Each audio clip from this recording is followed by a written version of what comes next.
आधुनिक इतिहास के महत्वपूर्ण अभ्यास प्रश्न भाग 2। नमस्कार दोस्तों, स्वागत है आपका मेरे YouTube channel SS education zone पे। यहाँ आपको मिलेंगे यूपीएससी, बीपीएससी, एसएससी, रेलवे या किसी भी स्टेट पीसीएस या किसी भी प्रतियोगिता परीक्षाओं से संबंधित महत्वपूर्ण अभ्यास प्रश्न। तो बिना किसी देरी के इस चैनल को आप सब्सक्राइब करें।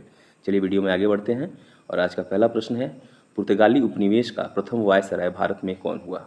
Option A Dias, option B Vasco da Gama, या सी अल्मीडा, या डी अल्बुकर्क। तो इसका जो सही उत्तर होगा वो होगा अल्मीडा। अल्मीडा जो था वो 1505 ईस्वी में भारत आया था। इसका पूरा नाम था फ्रांसिस्को डी अल्मीडा। अगला प्रश्न है, भारत में प्रथम पुर्तगाली वायसराय के रूप में फ्रांसिस्को डी अल्मीडा भारत कब पहुंचा? देखिए ये प्रश्न आ भी गया। तो इसके ऑप्शन है 1509, 1505, 1512, 1515। तो इसका जो सही उत्तर होगा वो ऑप्शन बी 1505 ईस्वी। अगला प्रश्न है, बंगाल की खाड़ी में समुद्री डकैती हेतु हुगली नदी का उपयोग कौन करता था? डच, फ्रांसीसी, पुर्तगाली या अंग्रेज? तो इसका जो सही उत्तर होगा वो होगा ऑप्शन सी पुर्तगाली। यानी कि पुर्तगाली लोग जो थे वहीं समुद्री डकैती हेतु हुगली नदी का उपयोग करते थे। अगला प्रश्न है, निम्नलिखित अंग्रेजों में किसे जहांगीर ने खान की उपाधि से सम्मानित किया था? तो इसका ऑप्शन जो है, ऑप्शन ए है Hawkins, B sir Thomas Roe, C Edward Terry, या डी इनमें से कोई नहीं। तो इसका जो सही उत्तर होगा वो होगा हॉकिंस। यानी जहांगीर ने जो है वो हॉकिंस को खान की उपाधि से सम्मानित किया था। अगला प्रश्न है, इंग्लैंड के राजा जेम्स प्रथम का पत्र लेकर जहांगीर के दरबार में कौन आया था? ऑप्शन ए है हॉकिंस, ऑप्शन बी है sir Thomas Roe, option C है एडवर्ड टेरी, ऑप्शन डी है इनमें से कोई नहीं। तो इसका जो सही उत्तर होगा दोस्तों वो होगा कैप्टन हॉकिंस। और ये जो कैप्टन हॉकिंस है यह जो है इंग्लैंड के राजा जेम्स प्रथम का पत्र लेकर जहांगीर के दरबार में आया था। अगले प्रश्न की तरफ चलते हैं। अगला प्रश्न है, 1600 भारत में 1612 ईस्वी में अंग्रेजों ने अपनी पहली फैक्ट्री कहाँ स्थापित की थी? तो इसके ऑप्शन हैं, option A Goa, option B Bengal में Hooghly, option C Arcot, option D Surat. तो इसका जो सही उत्तर होगा वो होगा ऑप्शन डी सूरत। अगला प्रश्न है, 1612 ईस्वी में किस अंग्रेज को पहली बार सूरत में फैक्ट्री लगाने की अनुमति मिली थी? Option A captain Best, option B captain Middleton, option C sir Thomas Roe, option D captain Hawkins. तो इसका जो सही उत्तर होगा वो होगा कैप्टन मिडल्टन। यानी कैप्टन मिडल्टन को जो है 1612 ईस्वी में पहली बार सूरत में फैक्ट्री लगाने की अनुमति मिली थी। हालांकि इस कंपनी को आगे बनाने में जो है महत्वपूर्ण भूमिका निभाई थी कैप्टन बेस्ट ने।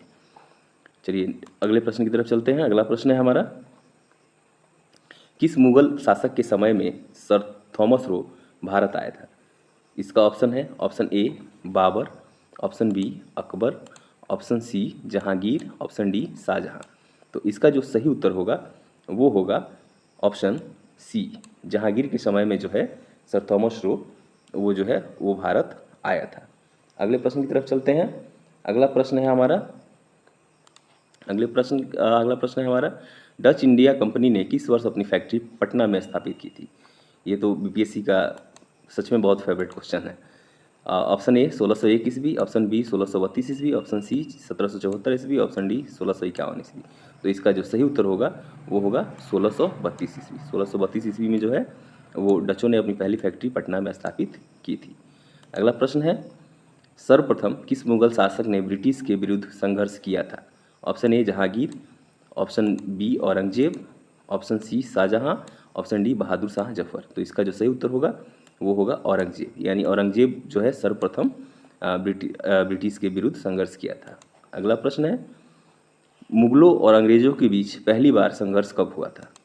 तो ये जो औरंगजेब और अंग्रेजों के बीच में जो ये संघर्ष हुआ था ये कब हुआ था? ऑप्शन ए है 1686 ईस्वी, ऑप्शन बी 1616 ईस्वी, ऑप्शन सी 1611 ईस्वी, ऑप्शन डी 1689 ईस्वी। सही उत्तर होगा ऑप्शन ए, यानी 1686 ईस्वी। 1686 ईस्वी में मुगलों और अंग्रेजों के बीच पहली बार संघर्ष हुआ था।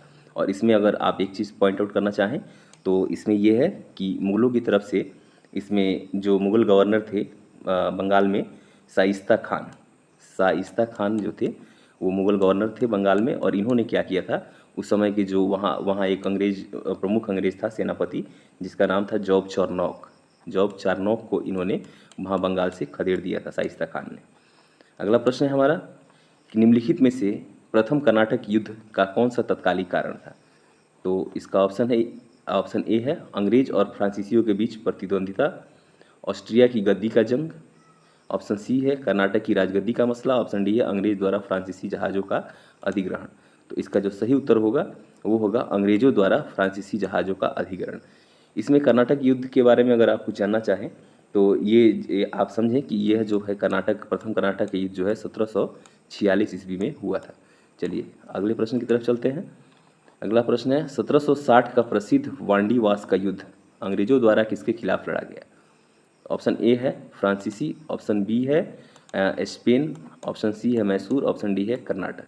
तो इसका जो सही उत्तर होगा वो होगा ऑप्शन ए, यानी 1760 का जो प्रसिद्ध वांडीवास का युद्ध था, इसमें अंग्रेजों ने फ्रांसीसियों के खिलाफ लड़ाई की थी। हालांकि आप अगर देखेंगे भारत का इतिहास तो उपनिवेश काल में जो है सबसे ज़्यादा जो अंग्रेजों की लड़ाई जो हुई है वो फ्रांसीसियों के साथ ही हुई है। चलिए अगला प्रश्न है हमारा कि 1760 के प्रसिद्ध वांडीवास के युद्ध में अंग्रेजी सेना का यहाँ होना चाहिए सेना की जगह यहाँ सेवा लिखा गया। चलिए कोई बात नहीं। सेना का नेतृत्व कौन कर रहा था। Option A captain Best, option B captain Burnett, option C captain Paradise, option D sir Eyre Coote. तो इसका जो सही उत्तर होगा वो होगा सर आयरकुट, है ना। आयरकुट जो थे ये अंग्रेजी सेना का नेतृत्व कर रहे थे।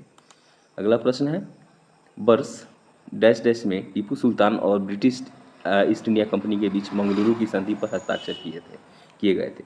यानी टीपू सुल्तान और ब्रिटिश ईस्ट इंडिया कंपनी के बीच में मंगलुरु की संधि पर हस्ताक्षर कब हुआ था। इसका ऑप्शन ए है 1782, ऑप्शन बी है 1792 ईस्वी, ऑप्शन सी है 1779 ईस्वी और ऑप्शन डी है 1784 ईस्वी। तो इसका जो सही उत्तर होगा वो होगा 1784 ईस्वी, यानी ऑप्शन डी। अगला प्रश्न है, अगले प्रश्न की तरफ चलते हैं। अगला प्रश्न है द्वितीय मैसूर युद्ध कब से कब लड़ा गया। इसके ऑप्शन है, ऑप्शन ए है 1792 से 1796 ईस्वी, और उसके बाद ऑप्शन बी है 1782 से 1784 ईस्वी, ऑप्शन सी है 1780 से 1784 ईस्वी, ऑप्शन डी है 1790 से 1794 ईस्वी। तो इसका जो सही उत्तर होगा वो होगा 1780 से 84 ईस्वी, यानी ऑप्शन सी। तो ये जो द्वितीय मैसूर युद्ध हुआ था ये 1780 से 84 ईस्वी, और इसी युद्ध के पश्चात जो है वो मंगलुरु की संधि हुई थी। अगला प्रश्न है निम्नलिखित में किस अंग्रेज अधिकारी ने पुर्तगालियों को स्वाली के स्थान पर हराया था, है ना। ये जब अंग्रेजों और पुर्तगालियों के बीच में जब युद्ध हुआ था तो उसमें जो है पुर्तगालियों को की ज़बरदस्त हार हुई थी। तो ऑप्शन ए है William Hawkins, option B Thomas Best, option C Thomas Roe, या ऑप्शन डी जोसिया चाइल्ड। तो इसका जो सही उत्तर होगा वो होगा थॉमस बेस्ट जो था इसने जो है स्वाली में पुर्तगालियों को हराया था। और यही ये थॉमस बेस्ट है जिसका पहले हम प्रश्न कर चुके हैं कि जो मिडल्टन को जो अनुमति मिली थी सूरत में फैक्ट्री लगाने की, तो उस समय जो था सेनापति वो थॉमस बेस्ट ही था। अगला प्रश्न है हमारा कि उस क्षेत्र की पहचान करें जहां से यूरोप वासियों को सर्वोत्तम सोरा और अफीम प्राप्त होता था। इसके ऑप्शन है option A Bihar, B Gujarat, C Bengal, D Madras. तो इसका जो सही उत्तर होगा वो होगा ऑप्शन ए बिहार। और सोरा आपको पता ही होगा कि सोरा से बारूद बनाया जाता था और ये जो है बिहार में बड़ी मात्रा में पाया जाता था, और यही एक कारण था जिसकी वजह से अंग्रेज बहुत आकर्षित हुए थे बिहार की तरफ। अगला प्रश्न है हमारा कि इलाहाबाद की संधि के बाद रॉबर्ट क्लाइव ने मुर्शिदाबाद का उप दीवान किसे बनाया था। Option A Mohammad Reza Khan, B Sitab Rai, C Rai Durlabh, D Syed Ghulam Hussain. तो इसका जो सही उत्तर होगा ऑप्शन ए मोहम्मद रजा खान। अगला प्रश्न है हमारा कि सम्राट शाह आलम द्वितीय ने ईस्ट इंडिया कंपनी को बंगाल, बिहार तथा उड़ीसा की दीवानी कब प्रदान की। तो ऑप्शन ए 12 अगस्त 1765, ऑप्शन बी 18 अगस्त 1765, ऑप्शन सी 29 अगस्त 1765, या ऑप्शन डी 21 अगस्त 1765। तो इसका जो सही उत्तर होगा दोस्तों वो होगा 12 अगस्त 1765, यानी 12 अगस्त 1765 के दिन जो है ये सम्राट शाह आलम द्वितीय ने बंगाल, बिहार तथा उड़ीसा की दीवानी अंग्रेजों को प्रदान की थी। चलिए, और इसमें थोड़ा सा एक चीज़ आप जानें कि इसी दिन जो है इलाहाबाद की संधि हुई थी। इलाहाबाद की संधि जो है इसी दिन हुई थी। चलिए अगले प्रश्न की तरफ चलते हैं। प्लासी का युद्ध कब हुआ था? Option A 1756, option B 1757, option C 1758, option D 1759। तो प्लासी का जो युद्ध हुआ था 1757, यानी ऑप्शन बी। इसका डेट भी याद रखेंगे, ये हुआ था 23 जून 1757 को। ठीक है, अगले प्रश्न की तरफ चलते हैं। अगला प्रश्न है, प्लासी का युद्ध किसके बीच लड़ा गया था? तो ऑप्शन ए है ईस्ट इंडिया कंपनी और Maratha, East India Company, B है ईस्ट इंडिया कंपनी और मुगल, सी है ईस्ट इंडिया कंपनी और बंगाल के नवाब, डी है ईस्ट इंडिया कंपनी और हैदराबाद के निजाम। तो इसका जो सही उत्तर होगा ऑप्शन सी, यानी ईस्ट इंडिया कंपनी और बंगाल के नवाब के बीच में प्लासी का युद्ध लड़ा गया था। नेक्स्ट क्वेश्चन है, प्लासी के युद्ध में अंग्रेजों का नेतृत्व किसने किया था? तो इसमें पूछ रहा है कि प्लासी के युद्ध में अंग्रेजी सेना का नेतृत्व जो है वो किसने किया था? तो इसमें ऑप्शन ए है वारेन हेस्टिंग्स, बी है लॉर्ड क्लाइव, सी है लॉर्ड वेलेस्ली और डी है लॉर्ड कार्नवालिस। तो इसका जो सही उत्तर होगा वो होगा option B, Robert Clive. Robert Clive जो है अंग्रेजी सेना का नेतृत्व कर रहा था प्लासी के युद्ध में। नेक्स्ट क्वेश्चन है कि प्लासी के युद्ध में बंगाल की सेना का नेतृत्व किसने किया था? तो इसके ऑप्शन है, option A Mir Jafar, option B Sirajuddaula, option C Mir Qasim, option D Alivardi Khan. तो इसका जो सही उत्तर होगा वो होगा option B, Sirajuddaula. Next question की तरफ चलते हैं कि प्लासी के युद्ध में अंग्रेजों की जीत का मुख्य कारण क्या था? तो ऑप्शन ए है नवाब की सेना की संख्या कम थी, या ऑप्शन बी नवाब के सेनापतियों का विश्वासघात, या ऑप्शन सी अंग्रेजों के पास बेहतर हथियार थे, ऑप्शन डी नवाब के पास कुशल सेनापति नहीं थे। तो इसका जो सही उत्तर होगा वो होगा नवाब के सेनापतियों का विश्वासघात। इसमें सिराजुद्दौला का एक जो महत्वपूर्ण सेनापति था जिसका नाम था मीर जाफ़र, है ना, जिसका नाम था मीर जाफ़र। मीर जाफ़र ने क्या किया था कि सिराजुद्दौला को धोखा दिया था, विश्वासघात किया था सिराजुद्दौला के साथ, जिस कारण से इस युद्ध में सिराजुद्दौला की हार हुई थी। अदरवाइज सिराजुद्दौला हारने वालों में से नहीं था। और मीर जाफ़र को लालच थी बंगाल के नवाब बनने की, और हुआ भी वहीं।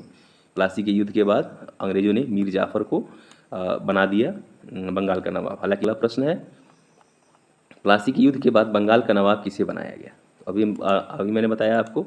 ऑप्शन देखते हैं, option A Sirajuddaula, option B Mir Jafar, option C Mir Qasim, option D Alivardi Khan. इसका जो सही उत्तर होगा वो होगा option B, Mir Jafar. Next question है कि प्लासी के युद्ध के बाद अंग्रेजों ने बंगाल में क्या किया? तो क्या किया? ऑप्शन ए है शासन व्यवस्था में कोई बदलाव नहीं किया, ऑप्शन बी है शिक्षा और स्वास्थ्य सेवाओं में सुधार किया, ऑप्शन सी है बंगाल पर राजनीतिक और आर्थिक नियंत्रण स्थापित किया, ऑप्शन डी है बंगाल से चले गए। तो इसका जो सही उत्तर होगा वो होगा ऑप्शन सी, बंगाल पर जो है अपनी राजनीतिक और आर्थिक नियंत्रण स्थापित की अंग्रेजों ने। नेक्स्ट क्वेश्चन है, प्लासी के युद्ध के बाद अंग्रेजों ने कौन सी संधि की? उत्तर कमेंट बॉक्स में बताना है आपको, और मुझे पूरा उम्मीद है कि आप लोग जो इसका आंसर है वो कमेंट बॉक्स में ज़रूर बताएंगे। तो ये हमारा जो है आखिरी प्रश्न है। अब आगे अगर वीडियो आपको अच्छा लगा हो तो चैनल को लाइक, शेयर और सब्सक्राइब जरूर करें। धन्यवाद। और कमेंट जरूर करें कि आपको ये प्रश्न कैसे लगते हैं, और क्या ये सच में ये प्रश्न आपके लिए बेनिफिशियल है या नहीं है, या इसमें और क्या सुधार किया जा सकता है। जय हिंद।